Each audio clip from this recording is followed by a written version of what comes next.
친구들 안녕하세요. 통합사회 읽어주는 남자 지인아입니다.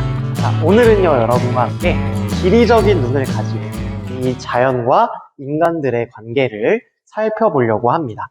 자, 그래서 지난 시간 인간중심주의와 생태중심주의를 봤는데 이 두 가지는 윤리적 관점에 해당을 하고 오늘 볼 환경결정론, 가능론, 생태학적 관점은요 지리적인 관점에 해당을 한다라고 볼 수가 있습니다. 그래서 이 세 가지를 한번 볼 건데요. 선생님, 윤리적인 관점과 지리적인 관점이 어떻게 다른가요? 라고 볼 수가 있는데 선생님이 여러분에게 한 가지 당부하고 싶은 것이 있어요. 우리 인간중심주의와 생태중심주의 그리고 이 세 가지 관점이 뭔가 비슷해 보이고 차이점도 있을 것 같아요. 그래서 우리 친구들이 야, 선생님이 이거 좀 꼬아서 내는 거 아니야? 이거 차이점과 공통점을 구분해야 될 것 같은데? 라고 한다면 여러분 절대 그러지 않았으면 좋겠어요. 이 두 가지 관점은 서로 다른 것이기 때문에 뭔가 비교하거나 호환관계를 생각하지 않아야 해요. 그래서 우리 친구들 지난 시간에 봤던 것은 윤리적으로 보는 방법이구나. 오늘 볼 것은 지리적으로 보는 방법이구나. 조금 분리해서 살펴보도록 할 거고요. 오늘도 이 세 가지 관점을 정리한 뒤에 이 이야기를 조금 더 할 예정입니다. 그래서 조금 친구들 정신 바짝 차리고 들어오도록 할게요. 자, 우리 인간과 자연의 바람직한 관계를 보기 위해서 오늘도 한번 색안경을 끼고 살펴보도록 할게요. 자, 그 전에 선생님이 조금 재미있는 자료가 있어서 가져와 봤는데요. 자, 친구들, 우리 지구에 단 한 명의 사람이 남았을 때요. 단 한 명의 사람이 남았을 때 내가 여기 산다면 어차피 늙어 죽을 텐데 그냥 지구를 폭파시켜버려야겠어 라고 했대요. 자, 그럼 이때 인간 중심주의와 또 생태 중심주의가 있는데 우리 인간 중심주의는 이 사람이 야, 지구 폭파시켜도 돼? 뭐라고 대답할까요? 지금 인간이 혼자 남았어요. 가능하다라고 이야기를 합니다. 엥? 다른 인간은 남지 않았기 때문에 자기가 자신에게만 해야 하는 거잖아요. 다른 동식물들은 하등한 존재잖아요. 마땅히 지구를 폭파시켜도 됩니다. 네, 폭파시켜도 아무런 잘못된 것으로 평가할 수가 없어요. 네, 반면에 우리 생태중심주의는 인간도 자연의 일부로서 식물과 동물, 다양한 무생물 모든 것을 그 가치로 인정을 해야 되죠. 그래서 지구를 폭파시키는 건 잘못된 일이야 이야기를 할 겁니다. 그렇기 때문에 우리 인간중심주의는 잘못된 것으로 평가하지 않고 우리 생태중심주의는 지구 폭파시키면 안 돼! 라고 이야기를 하겠죠. 선생님이 조금 재미있는 자료인 것 같아서 한번 가져와 봤고요. 자, 이번엔 우리 오늘 배울 지리적인 관점 살펴보도록 할 건데 총 세 가지가 있습니다. 먼저 환경결정론이 있고요. 환경가능론, 생태학적 관점이 자리를 하고 있습니다. 우리 환경결정론은 근대 이전, 그리고 환경가능론은 근대 이후, 마지막 생태학적 관점은 현대에 들어서게 되면서 우리가 가지게 된 관점이라고 하는데요. 어떻게 발전하게 됐는지 살펴보도록 하겠습니다. 선생님이 선사시대를 학습하면서 인간의 행복의 요소에는 과거에 우리의 기본적인 욕구를 충족하는 것이 행복 요인이다 이야기한 적이 있어요. 그쵸? 좀 기억나죠? 그래서 우리 과거에 대해서 이야기를 조금 해보려고 하는데요. 이때에는 멧돼지가 선생님한테 돌진해요. 선생님 어떻게 해야 돼요? 멧돼지와 맞서 싸우거나 멧돼지에게 받쳐서 죽거나 하겠죠? 그리고 화산 폭발이 일어났어요. 자, 화산을 머리 위에 맞았어요. 어떻게 해요? 죽어야죠. 그쵸? 지진이 일어나요. 어떻게 해야 돼요? 대피를 하거나 죽어야죠. 그쵸? 이렇게 우리 자연이 인간의 생활을 결정했다. 그래서 환경 결정론이 있었는데 그만큼 우리 인간들의 생활 기술이 많이 발전하지 않았더라. 그래서 인간의 기술이 발전하지 않아서 우리 인간이 자연에 순응하는 그러한 삶을 살아왔다고 합니다. 그때가 바로 근대 이전 시기이고요. 이때에는 환경 결정론이 만연하게 되었다. 즉, 환경이 인간의 사고 혹은 행동을 결정한다 라고 볼 수가 있는데요. 친구들, 기후를 학습하면서 우리 기후가 인간의 의, 식, 주에 영향을 미친다고 했죠. 그쵸? 그래서 우리가 전통적인 생활 방식 봤잖아요.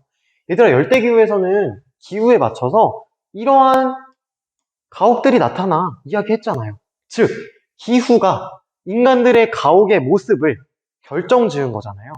그만큼 환경 결정론은 우리 인간의 사고와 풍습에 환경이 관여한다 라고 볼 수가 있겠고, 이에 대해서 인간들은 순응한다 라고 볼 수가 있겠죠. 그쵸? 자, 그런데 점차 과학기술이 발전하게 되면서 바로 산업화, 증기선도 발명되고 전기도 발명되고 우리 인간들의 과학기술이 점차 발전하기 시작을 한 거예요. 자, 그러다 보니까 우리 근대 이후에는요, 바로 우리 인간의 기술을 가지고 인간이 자신들의 이익을 위해서 자연을 개발하고 동식물을 점차 활용하기 시작했다라고 하는 것입니다. 우리 근대 이후에는요, 인간들의 과학기술이 발전함에 따라 환경 가능론으로 점차 변화하게 되었다. 그럼 우리 환경 가능론은 뭐냐면, 우리 인간들이 점차 환경을 개발할 수 있게 되었다. 즉, 우리 환경을 100% 극복하지 못했고, 이제 점차 개발함에 있어서 이 정도는 개발할 수 있을 것 같은데, 즉 환경은 가능성을 제시하고 인간이 그 안에서 댐을 건설할까 말까, 수력 발전을 할까 말까, 감척을 할까 말까, 이렇게 인간은 결정하는 존재였다. 그것이 바로 환경 가능론이에요. 선생님은 조금 다른 의미로 해석을 하자면, 환경을 개발하는 것이 가능해졌다. 그래서 선생님 환경 가능론 이렇게 이야기도 하거든요. 이렇게 댐 건설하는 것, 그리고 간척 사업을 하는 것도 모두 다 환경 가능론에 해당을 한다라고 볼 수가 있겠죠. 근데 이렇게 인간들이 점차 개발을 하고 자연을 무질서하게 남용하다 보니까 어떠한 문제가 발생했냐면요, 자연환경에 문제가 생겼습니다. 우리 환경오염이 대두되게 되었는데요. 자, 우리 영국에 있었던 그레이트 스모그 사건입니다. 자, 우리가 산업화를 거치게 되면서 인간들이 점차 자연을 활용하게 되었고 석탄을 떼게 되면서 대기가 오염되기 시작했어요. 그래서 이때에 그레이트 스모그가 정말 크게 꼈다, 심각하게 꼈다라고 해서 그레이트 스모그라고 합니다. 이 사건을 통해서 약 12,000여 명이 사망을 했다고 해요. 그만큼 환경오염이 지속되면서 이대로 가도 괜찮을까? 라는 생각에 우리 인간들이 우리 자연과 인간 모두를 생각하는 생태 중심주의 혹은 생태학적 관점을 가져야겠다라고 이야기하는 거예요. 즉, 환경 이위를 초래함에 따라 우리 인간들이 자연을 조금 생각하면서 개발을 해야겠다라고 하는 것이고요. 더불어 나아가서 인간과 자연이 조화롭게 사는 삶을 모색하자. 그것이 바로 생태학적 관점에 해당을 하고 우리가 진 시간에 배웠던 생태 중심주의와 굉장히 유사한 면모를 가지고 있습니다. 그래서 우리 생태학적 관점은 인간과 환경은 상호 관련을 주는 관계야. 우리 생태 중심주의와 동일하죠. 그쵸? 상호 보완성이 있어 이야기를 했습니다. 그래서 여기 보니까 그림에 귀는 물이 되고 몸은 돌이 되었다. 생긴 모양은 다르지만 마음은 하나다 라고 해서요. 좀 난해한 글이긴 하지만 우리 자연과 인간은 모두 하나다 라고 보여주고 있고요. 이러한 댐 건설에 있어서 이거 자연과 인간이 조화롭게 사는 거 맞아? 개발할 때 생각한 거 맞아? 지속가능한 개발 맞아? 한번 생각을 해보자는 거죠.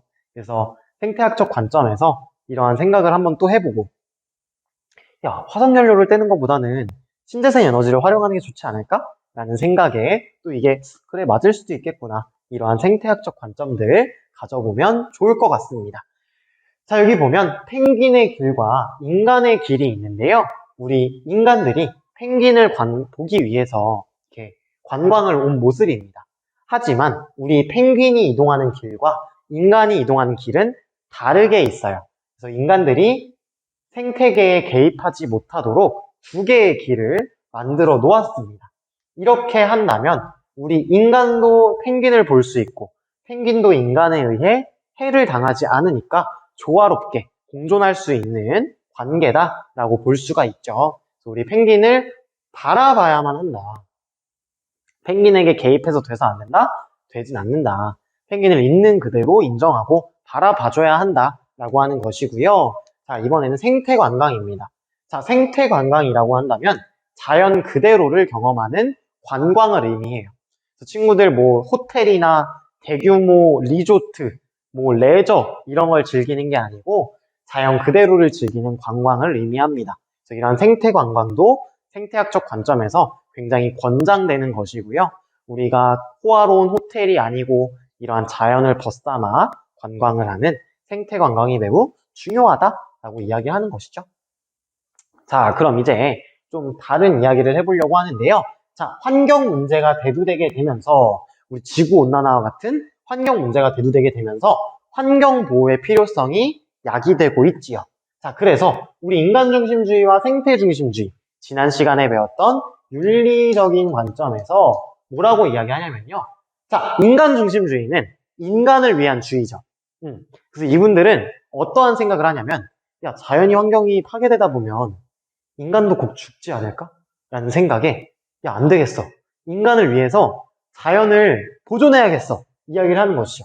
그래서 인간의 장기적인 이익을 위해서 환경을 보호해야 한다라고 이야기하는 것이고요.